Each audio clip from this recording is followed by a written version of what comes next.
Pasal 13 tentang bersuci.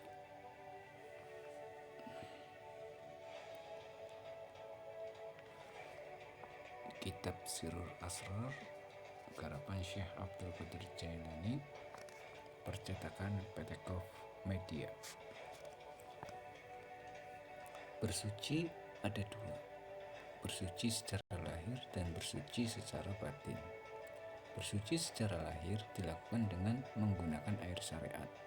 Bersuci secara batin dilakukan dengan tobat talqin, pembersihan kolbu dan suluk tarekat, menempuh jalan rohani.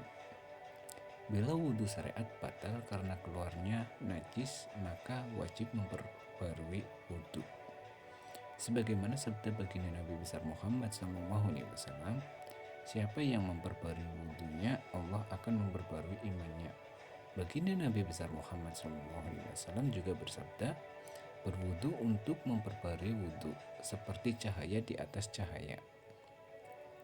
Jika wudhu batal karena melakukan amalan tercela dan akhlak yang hina seperti sombong, dendam, hasud, ujub, ghibah, bohong, dan khianat seperti khianat dua mata, telinga, tangan, dan kaki. Saya ulangi, jika wudhu batin batal karena melakukan amalan tercela dan akhlak yang hina seperti sombong, dendam, hasud, ujub, ghibah, bohong, dan khianat seperti khianatnya dua mata, telinga, tangan, dan kaki. Sebagaimana sabda baginda Nabi besar Muhammad SAW, dua mata dapat berzina dan dua telinga dapat pula berzina. Maka cara memperbarui wudhunya adalah dengan tobat yang ikhlas dari semua dosa tersebut dan memperbarui inabah dengan menyesal, istighfar, serta sibuk menghancurkannya dari dalam batin. Contohnya kalian bisa rasakan sendiri ketika kalian melewatinya. Seorang ahli makrifat harus menjaga tobatnya dari dosa-dosa tersebut sehingga sholatnya sempurna.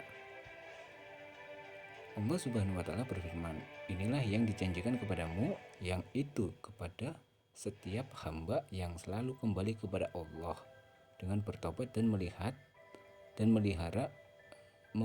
semua peraturan-peraturannya. Ini dikhususkan untuk seorang ahli makrifat. Seorang ahli makrifat hendaknya menjalankan Quran surat Qaf ayat 32 yang artinya inilah yang dijanjikan kepadamu, yang itu kepada setiap hamba yang selalu kembali kepada Allah dengan bertobat dan memelihara semua peraturan-peraturannya. Quran surat Qaf ayat 32. Wudhu dan sholat lahir memiliki waktu tertentu, sedangkan wudhu dan sholat batin selamanya seumur hidup, siang dan malam, bersambung. Maksudnya tanpa putus.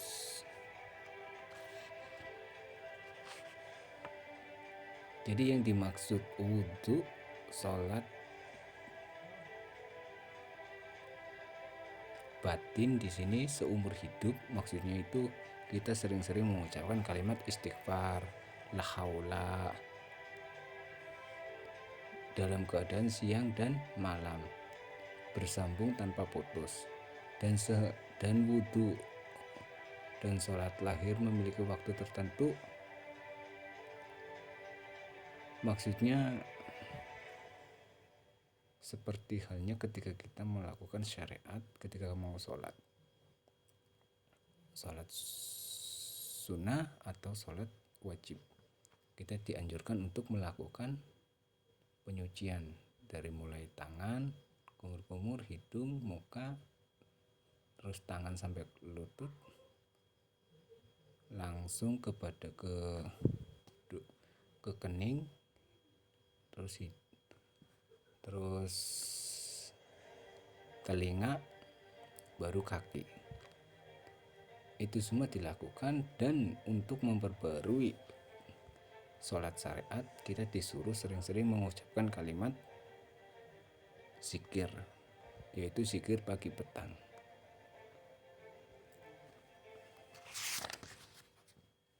Adapun sholat syariat diketahui kewajibannya dari firman Allah Subhanahu wa Ta'ala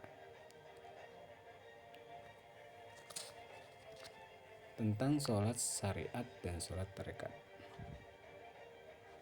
Adapun sholat syariat diketahui kewajibannya dari firman Allah Subhanahu wa Ta'ala, hendaklah kamu menjaga sholat-sholatmu dan sholat wusta. Quran Surat Al-Baqarah ayat 238. Sholat syariat adalah rukun-rukun yang dikerjakan dengan anggota tubuh lahiriah melalui gerakan fisik seperti berdiri, bacaan, ruku, sujud, duduk, suara, dan lafal. Ini sesuai dengan ungkapan yang utama adalah dengan menggabungkan, yakni menafsirkan firman Allah Subhanahu wa Ta'ala, hendaklah kamu menjaga sholat-sholatmu. Adapun sholat tarekat adalah sholat kolbu. Sholat ini selamanya tak kenal waktu. Ia diketahui dasarnya dari ayat di atas dalam kalimat sholat wusta. Maksud dari sholat wusta adalah sholat kolbu, karena kolbu diciptakan berada di tengah badan antara kanan dan kiri, antara jalal dan jamal, antara rahman dan rahim, antara atas dan bawah, yang berada antara bahagia dan menderita. Sebagaimana ditegaskan dalam sabda baginda Nabi Muhammad SAW, sesungguhnya kolbu-kolbu manusia ada di antara dua jari-jari Ar-Rahman. Allah membolak-balikan sekehendaknya. Maksud dari dua jari ialah dua sifat, Al-Qahhar dan Al-Latif. Dari ayat dan hadis di atas diketahui bahwa sholat yang pokok adalah sholat kolbu. Bila sholat kolbu ditinggalkan, maka rusaklah sholat kolbu dan sholat badannya. Sebagaimana sabda baginda Nabi Muhammad SAW, tidaklah sah sholat seseorang kecuali disertai dengan hadirnya kolbu. Jadi perlu diketahui di sini teman-teman, ini untuk orang-orang yang sedang menjalani perjalanan yang sifatnya dari malakut kepada jabarut. Jadi bukan untuk orang-orang awam. Kalau orang awam itu lebih kepada diri dulu, muraqabah dulu, jangan langsung musyahadah. Kalau musyahadah nanti bisa keliru, nanti bisa kita menjadi mengaku-ngaku, karena musyahadah itu adalah mukasyafah. Dari mukasyafah itu kita bisa melihat sesuatu dari pantulan cahaya-cahaya. Kalau kita salah mengartikan dalam kondisi syariat, maka syariat itu akan mengarah kepada cahaya-cahaya yang berlawanan, yaitu tajalli sifat yang berlawanan, sehingga tajalli sifat yang bertentangan itu akan menjadi rusumat, pengakuan-pengakuan yang tidak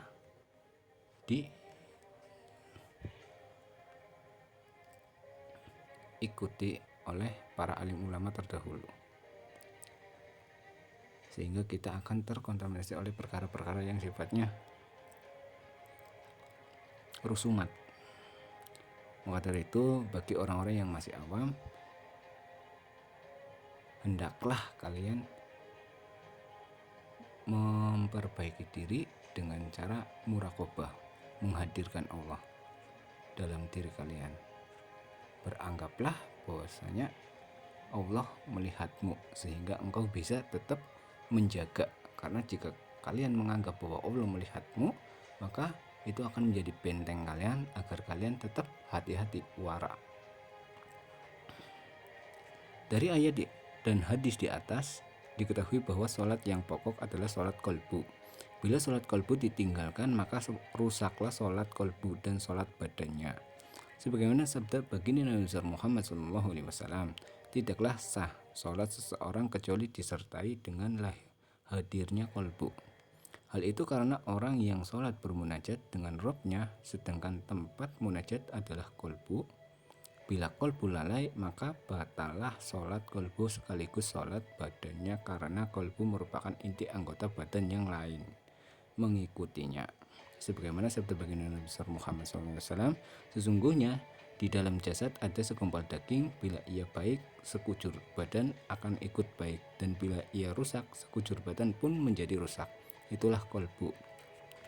Jadi pada dasarnya tanah itu suci, kitalah yang mengotori. Maka dari itu ketika kita bicara tentang jasmani, maka kita harus melihat diri, melihat zuhir. Kalau seumpamanya itu ada pada diri kita, bagaimana cara kita berpikir untuk memperbarui sholat kita, kan gitu ya. Tapi untuk perkara kolbu memang sifatnya ilmu. Tapi ketika kita masih berpikir tentang lain tentang Allah, maka tidak disebut ilmu, hanya sekedar disebut akal, cara berpikir, atau teori, atau wawasan. Sedangkan yang dimaksud ilmu adalah pengetahuan. Akal teori itu bukan pengetahuan. Akal teori adalah sifatnya menerka-nerka.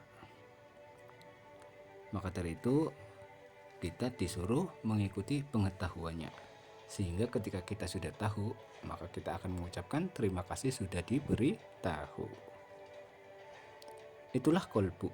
Sholat syariat memiliki waktu tertentu, sehari semalam 5 kali. Sunnahnya dikerjakan di masjid secara berjamaah menghadap Ka'bah dan mengikuti imam tanpa riya dan sum'ah. Adapun sholat tarekat selamanya sepanjang usia, masjidnya adalah kolbu, berjamaahnya dengan mengumpulkan potensi batin untuk menyibukkan diri dengan asma-asma tauhid melalui lisan batin. Imamnya adalah rindu, zauqi di dalam fuad. Kiblatnya ialah al-hadrah al-ahadiyah dan jamalu as-samadiyah. Itulah kiblat yang hakiki. Selamanya kolbu dan roh tidak boleh lepas dari sholat ini. Zauqi adalah ketidaksadaran kolbu akibat mengingat kekasih. Sebagian mengatakan ia adalah api yang Allah Subhanahu wa Ta'ala nyalakan di dalam kolbu aulianya, sehingga membakar kegelisahan, kehendak, dan kebutuhan yang ada di dalam kolbu mereka. Jadi seperti api irodah yang menggebu-gebu karena rindu kepada kekasihnya. Pendapat lain mengenai zauqi adalah kegelisahan dan kegundahan akibat menyaksikan Allah Subhanahu wa Ta'ala dan melihat sifat-sifatnya dari balik hijab gaib berkat kelembutannya.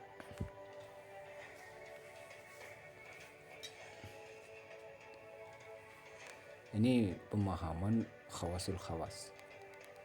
Dari pemahaman khawas sampai kepada khawasul khawas. Jamal as-Samadiyah adalah Adro as-Samadiyah.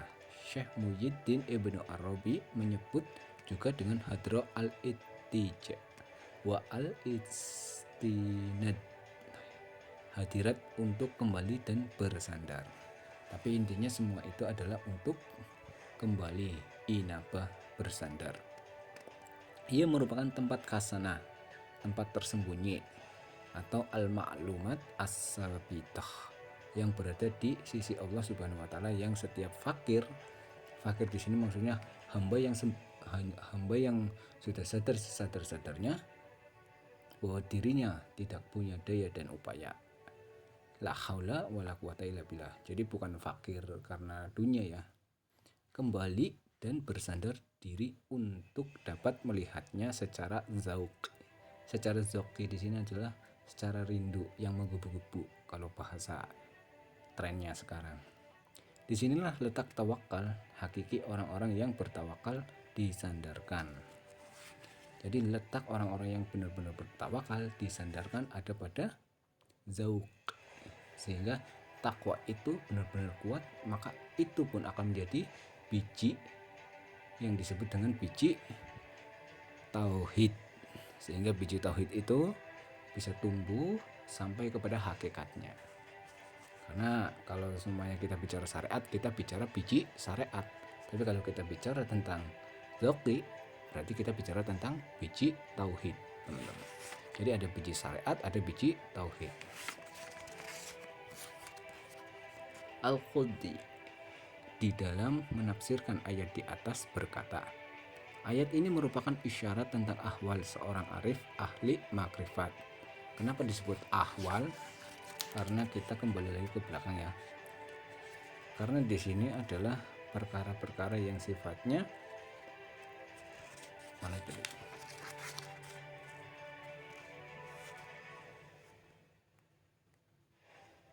Sifatnya bersandar pada ketawakalan. Disandarkan pada bertawakal.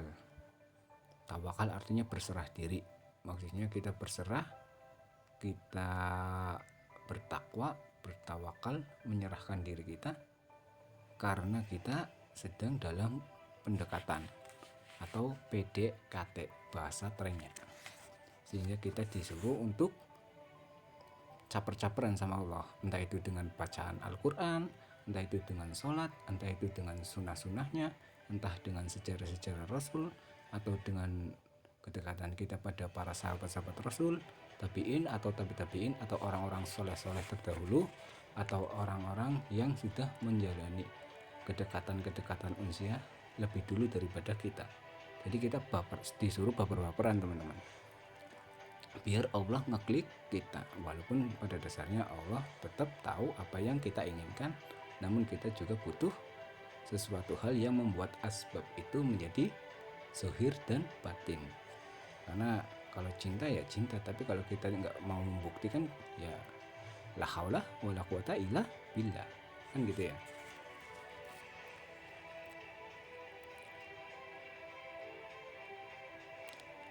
Konteks ini sesuai dengan apa yang disabdakan baginda Nabi besar Muhammad dan kita menjawab Sallallahu Alaihi Wasallam.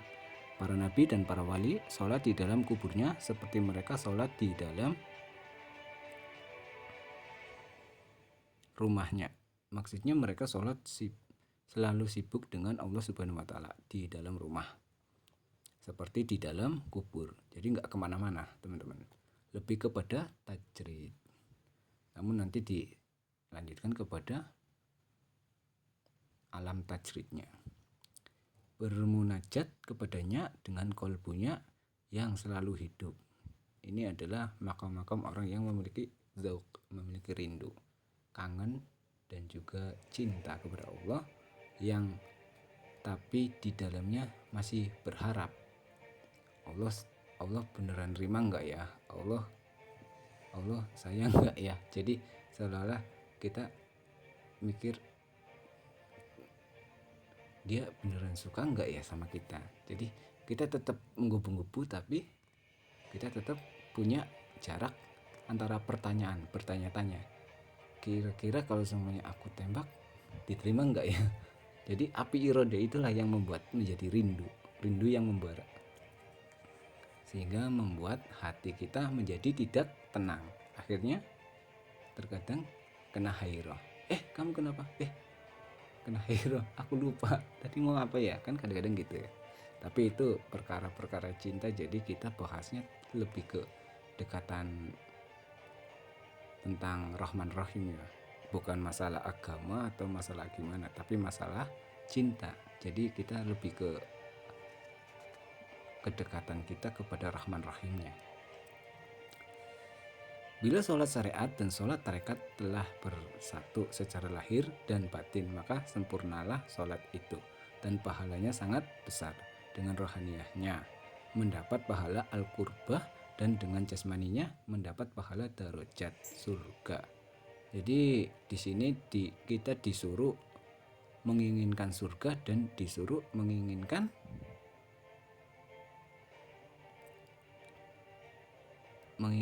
amal surga, menginginkan akhirat, menginginkan amal soleh. Karena di sini berhubungan dengan darajat, yaitu surga. Maka orang-orang yang sholatnya seperti ini secara lahiriah ia ahli ibadah, dan secara batin ia ahli makrifat. Kenapa disebut ahli ibadah dan ahli makrifat? Karena dia berada dalam dua arus yang disebut dengan ulama warasatul anbiya. Disinilah letak semuanya akan kembali ketika kita sampai kepada tujuan. Seharusnya mereka sampainya ke sini, bukan kepada yang lain-lain. Tapi ketika mereka tidak memiliki ilmunya, maka mereka diarahkan seperti Nabi Khidir alaihis salam. Syam ayat 8.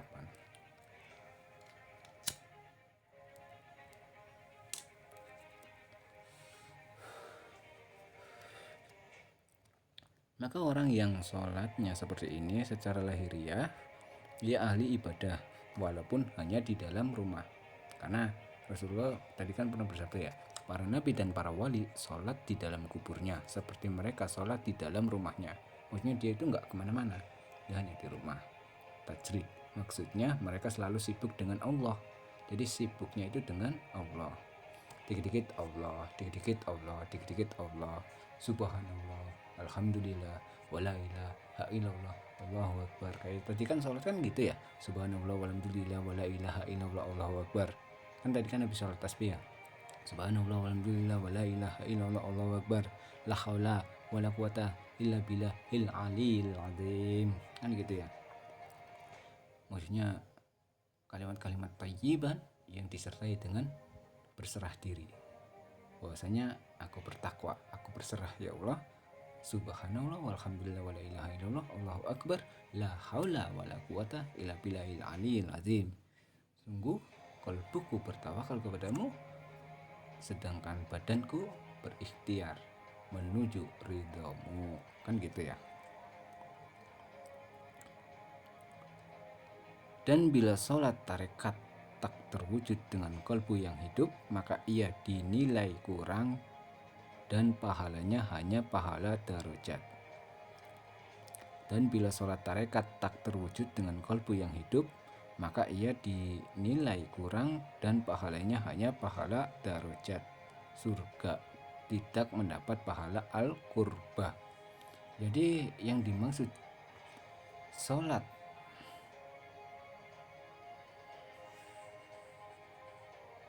tarekat tak terwujud dengan kalbu yang hidup,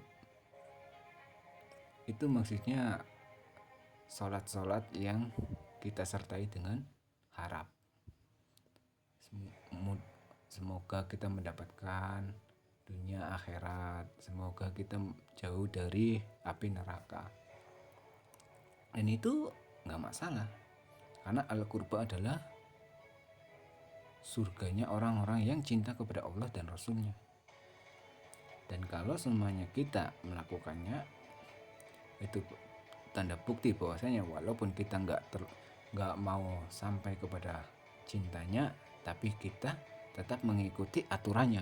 Bahwasanya kita disuruh cinta kepada surganya, kita disuruh benci pada api neraka, dan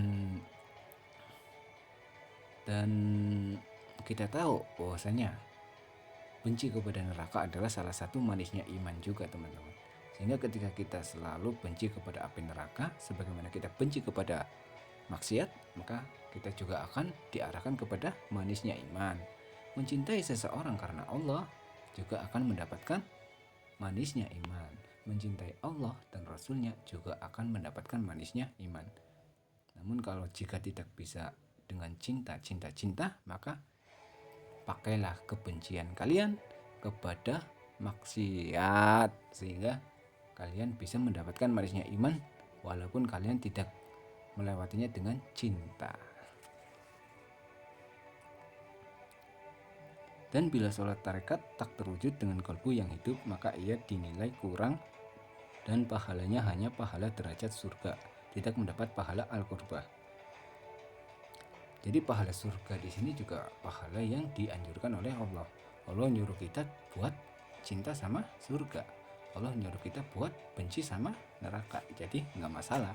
Yang penting kita tetap istiqomah mati masuk surga. Karena pada dasarnya di sini semuanya kedudukan ini, kedudukan aulia, dari jasmani menuju malakut, lalu ada malakut menuju firdaus. Jadi antara malakut firdaus dan malakut jasmani, jiwa angkara murka, jiwa mencela diri, jiwa angkara murka, jiwa mencela diri. Kuat naik jiwa mencela diri, jiwa yang terilhami. Jiwa mencela diri, jiwa yang terilhami. Masuk ke ilham, nggak kuat, turun lagi jadi mencela diri. Jadi kayak gitu, naik turunnya, naik turun. Kalau kuat, naik turun. Kalau udah benar-benar mampu, kita akan disampaikan kepada kedudukan mutmainah. Ayat Tuhan an-nafs mutmainah, yaitu jiwa yang tenang, sehingga kita tenang, sakinah, mawadah, warahmah. Al-ghaib adalah hilangnya kesadaran kalbu dari selain Allah Subhanahu wa taala hingga batas tidak menyadari dirinya sendiri. Maka dengan hilangnya kesadaran diri itu ia tidak melihat lagi dirinya.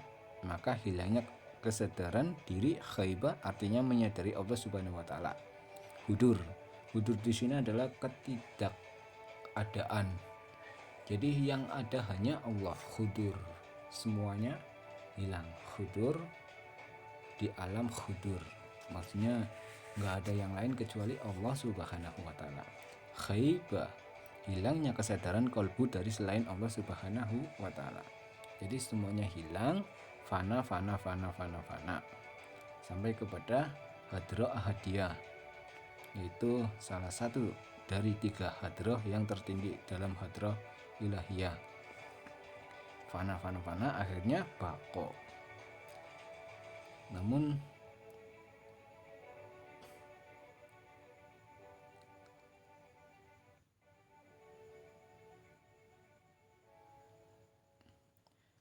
sebelumnya kita akan diarahkan kepada wahdahnya dulu. Setelah wahdah itu sampai kepada fanafil ustad, yang biasa kita sebut fanafil ustad, kalau saya nyebutnya fanafil ustad, lalu kita akan diarahkan kepada hadrah wahidiyah, yaitu fanafil syekh. Setelah itu kita akan diarahkan kepada hadrah ahadiyah, disebut juga dengan ala ta'ayun ketika Allah Subhanahu wa taala belum bertajali dalam ta'ayunat. Jadi di sini teman-teman disebut juga dengan hadrah ahadiyah, hakikat paling tinggi, yaitu fanafillah.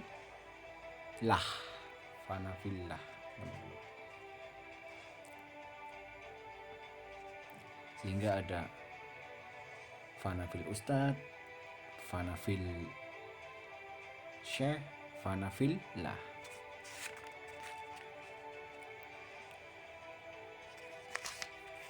Tentang bersuci makrifat di alam tajrid.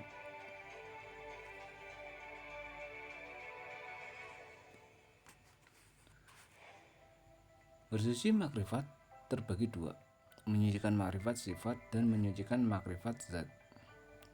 Menyucikan makrifat sifat tidak bisa berhasil kecuali dengan talqin dan membersihkan cermin kolbu dengan zikir asma dari nafsu basiriyah, manusiawi dan hayawaniyah atau kebinatangan. Selanjutnya akan menghasilkan kemampuan memandang dengan mata kolbu sehingga dapat melihat pancaran jamalullah dengan cahaya sifatnya di dalam cermin kolbu. Jadi sebelum kita melihat pantulan jamalullah atau fuad dengan sifatnya dalam cermin kolbu, kita disuruh membersihkan basiriyah atau hayawaniyah, sisi kemanusiaan dan sisi kebinatangan kita. Kita harus buang sisi kemanusiaan kita, sisi kebinatangan kita harus buang. Baru akan muncul pantulan jamalullah. Pantulan jamalullah adalah pantulan keindahan Allah. Jadi bukan pantulan kebesaran Allah ya. Pantulan keindahan Allah itu bersifat yang tadi dibicarakan di awal, yaitu hadrah wahdah atau hadrah wahidiyah atau hadrah ahadiyah, atau fana fil ustad, fana fil syekh, atau fana billah.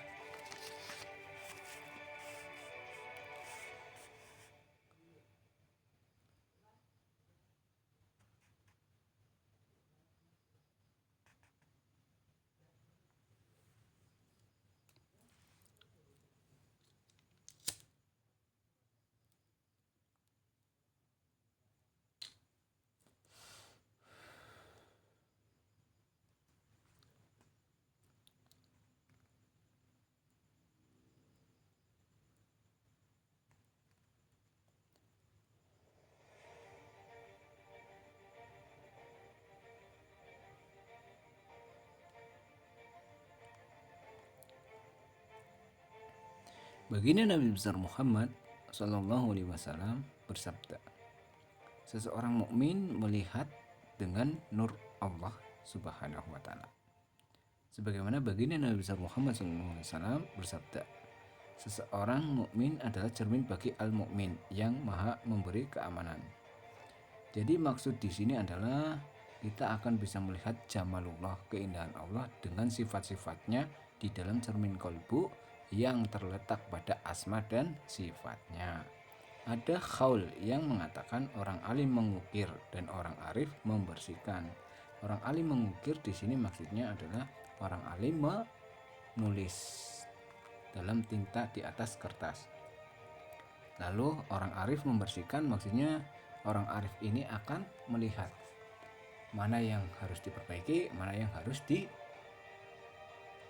dibenarkan. Jadi seperti halnya ketika kita mendengarkan ceramah-ceramah yang sifatnya tazkiyatun nafs, itu kita kalau semuanya memang benar-benar orang arif, kita akan tahu, oh ini yang salahnya di sini, ini benarnya di sini. Dalam bak siro kita akan terlihat sifat-sifatnya dalam cermin kolbu sebagai pantulan jamalullah.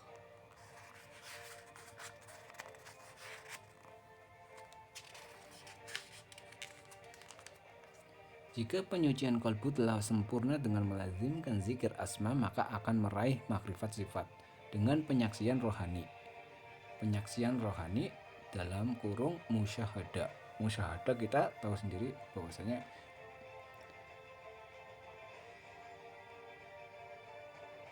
bahwasanya Allah melihat kita. Sehingga di dalam cermin kolbu Allah memperhatikan kita, Allah melihat kita. Bukan lagi kita yang merasa melihat Allah, tapi Allah melihat kita. Disinilah letak-letak qahar Allah akan terlihat dalam rahasia, sir atau rasa. Adapun penyucian makrifat zat di dalam sir atau rasa atau rahasianya, biar tegas, biar jelas, biar faham, tidak akan berhasil kecuali dengan melazimkan asma tauhid yang ketiga terakhir dari 12 asma Allah Subhanahu wa taala di dalam inti sirri dan dengan cahaya tauhid. Jadi di sini harus memakai tauhidnya dan juga memakai rahasia inti dalam memahami rindu itu sendiri. Karena kalau kita nggak tahu rindu, gimana kita mau memahaminya, kan gitu ya. Kalau kita rindu sama cewek kita, mau makan aja bisa langsung nampak wajahnya. Gimana sama Allah? Kan gitu ya. Jika cahaya zat telah memancar, maka leburlah sifat manusiawinya dan akan fana secara total. Ini disebut makom istikhlaq, lebur diri, dan fana al-fana. Pancaran tajalli ini melebur seluruh cahaya sebagaimana Allah Subhanahu wa taala berfirman, segala sesuatu akan hancur kecuali zat Allah. Fana al-fana. Jadi di sini adalah kedudukannya bersifat fana al-fana, hampa pada kehampaan. Maka dia akan nampak dalam wujud cahaya. Cahayanya macam-macam karena cahaya di sini adalah sesuatu hal yang bermakna. Makanya disebut dengan tiful ma'ani.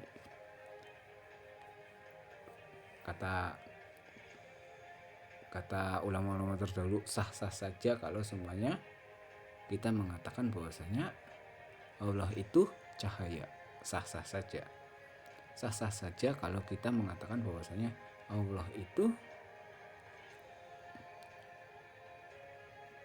bermaujud menjadi pohon atau lain-lain sebagainya, sebagaimana yang disampaikan oleh Nabi Musa ketika mengambil api di atas bukit.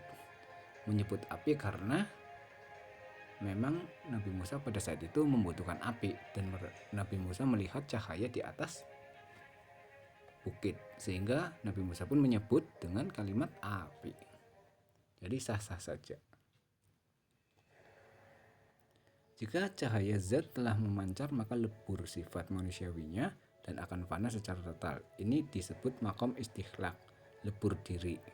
Dan fana al-fana, pancaran tajali ini melebur seluruh cahaya, sebagaimana Allah Subhanahu wa taala berfirman, segala sesuatu akan hancur kecuali zat Allah Subhanahu wa taala. Quran surat Al-Qasas ayat 88. Allah Subhanahu wa taala juga berfirman, Allah menghapus apa yang Dia kehendaki dan menetapkan apa yang Dia kehendaki, dan di sisinya lah terdapat umul kitab, lauh mahfuz. Jadi teman-teman, Allah menghapus apa yang Dia kehendaki, maksudnya pantulan-pantulan cahaya-cahaya Allah yang kita nyatakan bahwasanya itu Allah, itu adalah kebenaran, tapi Allah berhak menghapus cahaya-cahaya itu karena Allah jauh dari rupa.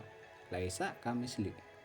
Maka dari itu kalian harus paham bahwasanya tif'ul ma'ani adalah sesuatu hal yang bermakna. Bukan berarti tif'ul ma'ani itu seperti halnya manusia, bukan. Namun tif'ul ma'ani itu berbentuk seperti makna yang ada di dalam baksiroh para kekasih-kasih Allah. Dari mana? Kehendak dan menetapkan apa yang Dia kehendaki, dan di sisinya lah terdapat umul kitab.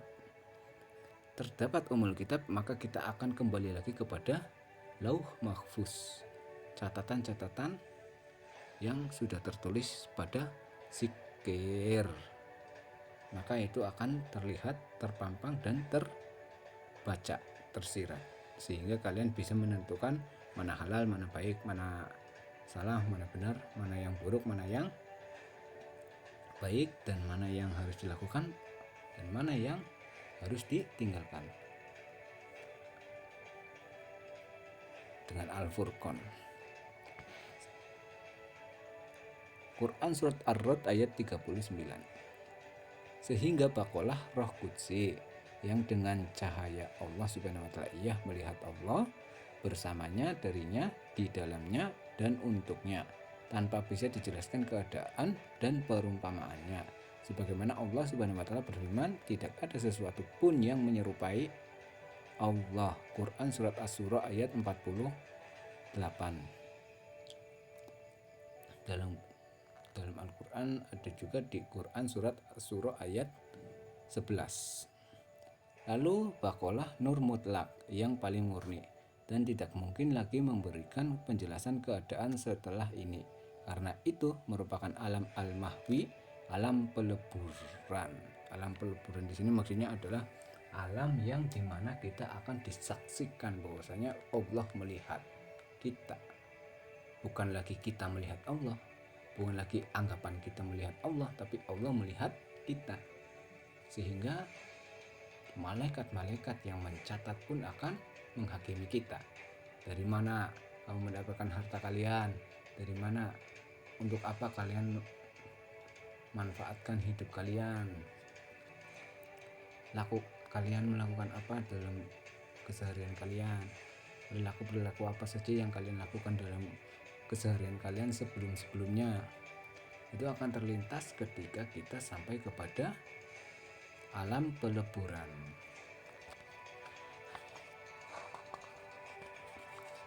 Yaitu derajat sijin dan derajat ilyin.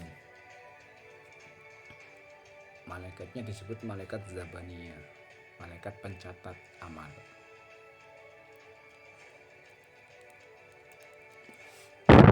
Kalau nggak salah.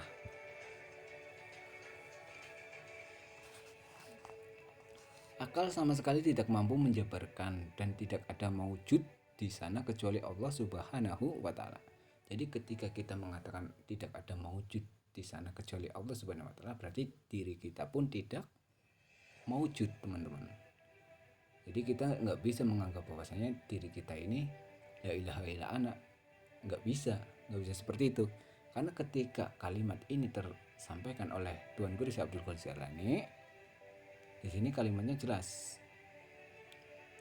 Akal sama sekali tidak mampu menjabarkan dan tidak ada maujud, tidak ada, kalimatnya tidak ada maujud di sana kecuali Allah Subhanahu wa taala saja. Titik, nggak ada koma. Sebagaimana sabda baginda Nabi besar Muhammad SAW, aku memiliki waktu bersama Allah yang malaikat dan nabi yang diutus pun takkan mampu mencapainya. Ini adalah alam tajrid. Jadi di sini adalah waktu-waktu baginda Nabi besar Muhammad SAW mendekat kepada Allah dengan cahaya Jamalullah. Fuad, al-fuad, pantulan Jamalullah yang membuat api iradah membara, membakar sehingga menjadi sesuatu hal yang sifatnya bercahaya, baik secara zahir maupun batin, akan terlihat secara jelas dalam pandangan orang-orang yang beriman. Ini adalah alam tajrid yang sepi dari selain Allah Subhanahu wa taala. Sebagaimana firman Allah Subhanahu wa taala,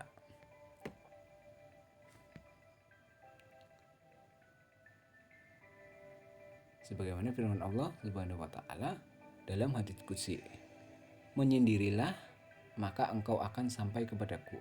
Maksud menyendiri ialah fananya sifat-sifat manusiawi, sehingga bakolah di alamnya dengan sifat-sifat Allah Subhanahu wa taala.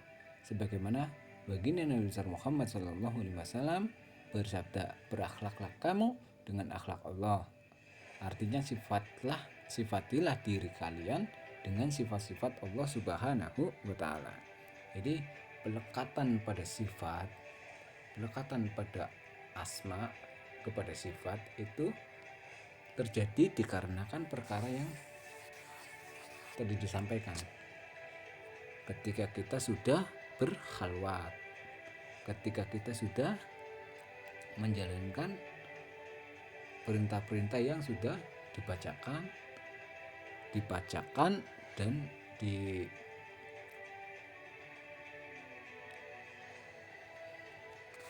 dan dijalani tanpa meninggalkan makom-makom yang sebelumnya.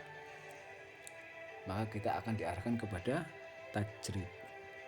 Itulah yang disebut dengan bersuci makrifat di alam tajrid.